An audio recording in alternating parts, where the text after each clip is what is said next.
সিলেট সংবাদ পড়ছি শিমুল আক্তার। আগামীকাল সিলেট সহ সারা দেশে উদযাপিত হবে পবিত্র ঈদ উল ফিতর। গতকাল সন্ধ্যায় জাতীয় মসজিদ বাইতুল মোকাররমে ইসলামিক ফাউন্ডেশনের সভাকক্ষে ঈদ উল ফিতরের তারিখ নির্ধারণের সভায় এই সিদ্ধান্ত জানায় জাতীয় চাঁদ দেখা কমিটি। সভায় সভাপতিত্ব করেন ধর্মমন্ত্রী মোহাম্মদ ফরিদুল হক খান। প্রতি বছরের ন্যায় এবারও সিলেটের বিভিন্ন ঈদগাহ মসজিদে ঈদের নামাজ আদায় করবেন মুসল্লিরা। এবছর সিলেট নগরীতে 430টি ঈদ জামাত অনুষ্ঠিত হবে। এর মধ্যে 347টি মসজিদে ও 83টি ঈদগাহে হবে ঈদের জামাত। আর সিলেট জেলার বিভিন্ন উপজেলায় 2569টি ঈদ জামাত অনুষ্ঠিত হবে। মসজিদে হবে 2099টি ও ঈদগাহ হবে 470টি ঈদ জামাত। সিলেটে ঈদের প্রধান জামাত অনুষ্ঠিত হবে 700 বছরের ঐতিহ্যবাহী শাহী ঈদগাহ ময়দানে। এখানে ঈদের প্রধান জামাত অনুষ্ঠিত হবে সকাল 8টায়। এতে ইমামতি করবেন বন্দরবাজার কেন্দ্রীয় জামে মসজিদের ইমাম ও খতিব মাওলানা আবু হুরায়রা। এর আগে বয়ান পেশ করবেন একই মসজিদের খতিব মাওলানা মোস্তাক আহমদ খান।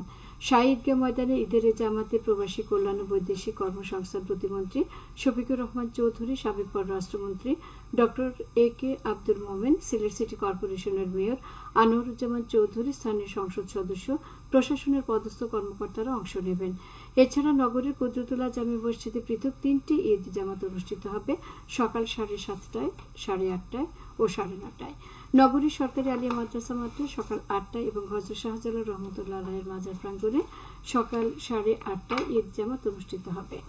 হযরত শাহপরান রহমতুল্লাহ আলাইহির দরগাহ জামে মসজিদে ঈদের একমাত্র জামাত অনুষ্ঠিত হবে সকাল 8:30টায়। নগরীর বন্দর বাজারস্থ কালেক্টরেটে জামে মসজিদে ঈদের জামাত অনুষ্ঠিত হবে সকাল 8:30টায়। জজকোর্টে জামে মসজিদ সিলেটে একমাত্র ঈদের জামাত অনুষ্ঠিত হবে সকাল 8টায়। সিলেট রেজিস্ট্রারি মাঠে পবিত্র ঈদ উল ফিতরের একমাত্র জামাত অনুষ্ঠিত হবে সকাল 7:45টায়। পাঠানটোলা এলাকায় অবস্থিত নতুন নির্মিত নবাব ঈদগাহে সকাল 8:30টায় এবার প্রথমবারের মতো ঈদের জামাত অনুষ্ঠিত হবে। এতে বয়ান পেশ ও ইমামতি করবেন মুফতি মাওলানা আহমদ আলী। এদিকে পবিত্র ঈদ উল ফিতর নির্বিঘ্নে উদযাপন করতে জেলা প্রশাসন ও সিলেট মহানগর পুলিশের পক্ষ থেকে প্রয়োজনীয় সকল পদক্ষেপ গ্রহণ করা হয়েছে। সিলেট মহানগর পুলিশের মিডিয়া কর্মকর্তা এডিসি সাইফুল ইসলাম জানান, পবিত্র ঈদ উল ফিতর উপলক্ষে আইনশৃঙ্খলা পরিস্থিতি স্বাভাবিক রাখতে মহানগর পুলিশের পক্ষ থেকে প্রয়োজনীয় পদক্ষেপ নেওয়া হয়েছে। নির্দিষ্ট পোশাকের পাশাপাশি সাদা পোশাকের পুলিশ সদস্য মাঠে কাজ করবে। এদিকে পবিত্র ঈদ উল ফিতর উপলক্ষে সরকার নির্ধারিত ঈদের ছুটি আজ শুরু হয়েছে। আজ ও আগামীকাল ছাড়া সাপ্তাহিক ছুটি 2 দিন, ছুটির পর রোববার পহেলা বৈশাখ। ফলে ওই দিন অর্থাৎ 14 এপ্রিল ছুটি ভোগ করবেন সরকারি চাকুরিরা। টানা 5 দিনের ছুটি শেষে অফিস আদালত খুলবে 15 এপ্রিল। ঈদের ছুটি শুরুর আগেই কর্মমুখী মানুষ গত কয়েকদিন ধরে বাড়ি ফিরতে শুরু করেছে। এবার একটু দীর্ঘ ছুটি হওয়ায় বাড়ি ফিরতে তেমন ভোগান্তির কথা শোনা যায়নি। এদিকে এবারই প্রথম দীর্ঘ ছুটি পাচ্ছেন সংবাদ মাধ্যম কর্মকর্তারা। 9 থেকে 14 এপ্রিল পর্যন্ত 6 দিন ছুটি ভোগ করবেন তারা। পবিত্র ঈদ উল ফিতর উপলক্ষে দেশে অব্যাহত শান্তি, অগ্রগতি ও সমৃদ্ধি কামনা করেছেন প্রবাসী কল্যাণ ও বৈদেশিক কর্মসংস্থান মন্ত্রণালয়ের প্রতিমন্ত্রী, সিলেট 2 আসনের সংসদ সদস্য ও জেলা আওয়ামী লীগের সভাপতি শফিকুর রহমান চৌধুরী। এক শুভেচ্ছা বার্তায় তিনি বলেন, ঈদ সকল শ্রেণী পেশার মানুষের মধ্যে সৌহার্দ্য, সম্প্রীতি ও ঐক্যের বন্ধন গড়ে তোলে। সাম্য, মৈত্রী, সম্প্রীতির বন্ধনে সব মানুষকে আবদ্ধ করে। পবিত্র এই উৎসবের মাহেন্দ্রক্ষণে বিশ্বনাথ ওসমানী নগর ও সিলেটবাসী সহ দেশ ও প্রবাসের সর্বস্তরের মানুষকে ঈদ উল ফিতরের শুভেচ্ছা ও আন্তরিক অভিনন্দন জানান। পবিত্র ঈদ উল ফিতর উপলক্ষে সহস্রাধিক অসহায় দরিদ্র মানুষ ও নেতাকর্মীদের মধ্যে শাড়ি, লুঙ্গি ও নগদ অর্থ বিতরণ করা হয়েছে মৌলভীবাজারের শ্রীমঙ্গল উপজেলায়। আজ দুপুরে শহরের মিশন রোড নিজ বাসভবনের কৃষিমন্ত্রী উপাধ্যক্ষ ডক্টর আব্দুল শহীদ উপকারভোগীদের মধ্যে এসব ঈদ উপহার প্রদান করেন।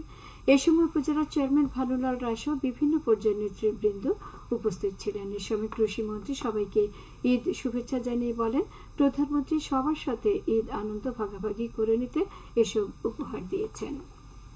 মৌলভীবাজার 3 আসনের নির্বাচনী এলাকার সংসদ সদস্যের ব্যক্তিগত তহবিল থেকে ঈদ উল ফিতর উপলক্ষে দরিদ্র অসহায় পরিবারের মধ্যে উপহার হিসেবে শাড়ি, লুঙ্গি, পাঞ্জাবি, শিশুদের পোশাক সামগ্রী বিতরণ করা হয়েছে মৌলভীবাজার সদর ও রাজনগর উপজেলায়। আজ সকালে প্রধান অতিথি হিসেবে উপস্থিত থেকে প্রথমে সদর উপজেলার কাশিনা তালাউদ্দিন স্কুল অ্যান্ড কলেজ মাঠে 2500 ও পরে রাজনগর সরকারি কলেজ মাঠে 2000 পরিবারের মধ্যে একটি করে শাড়ি, লুঙ্গি, পাঞ্জাবি শিশুদের উপযোগী পোশাক বিতরণ করেন সংসদ সদস্য জিল্লুর রহমান। পবিত্র ঈদ উল ফিতরের দুদিন পরই সিলেট সহ দেশব্যাপী উদযাপিত হবে বাঙালির প্রাণের উৎসব পহেলা বৈশাখ। এবার ঈদ ও বৈশাখ একই সময় হওয়াতে বাড়তি মাত্রা পাচ্ছে উৎসবের রং। ঈদ ও বৈশাখকে কেন্দ্র করে সেরে নেওয়া হয়েছে প্রস্তুতিও। খেলার খবর ফুটবল। গোলাপগঞ্জ উপজেলার ফাতেশ্বর বাগলা ফুটবল একাডেমির আয়োজনে আলামিন অ্যান্ড আরাফাত নাইট মিডবার ফুটবল টুর্নামেন্টে স্বর্ণালী ক্রীড়া সংস্থা চ্যাম্পিয়ন হওয়ার গৌরব অর্জন করেছে।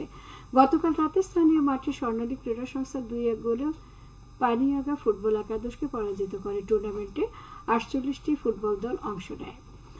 ইফতারের সময়সূচি। সিলেট ও এর পার্শ্ববর্তী এলাকায় আজ ইফতার সন্ধ্যে 6:16। সবশেষে আবহাওয়া। সন্ধ্যে 6টা পর্যন্ত পূর্বাভাসে বলা হয়েছে সিলেট সহ পার্শ্ববর্তী এলাকায় আজ কোনো সতর্কবাণী নেই এবং কোনো সংকেতও দেখাতে হবে না। আজ সিলেটে সূর্যোদয় হয়েছে 5:37 এবং সূর্য অস্ত যাবে সন্ধ্যে 6:13। সংবাদ শেষ হলো। পরবর্তী স্থানীয় সংবাদ প্রচারিত হবে সন্ধ্যে 7টায়। নিশ্চয়ই ওই ব্যক্তি মুক্তি পাবে যে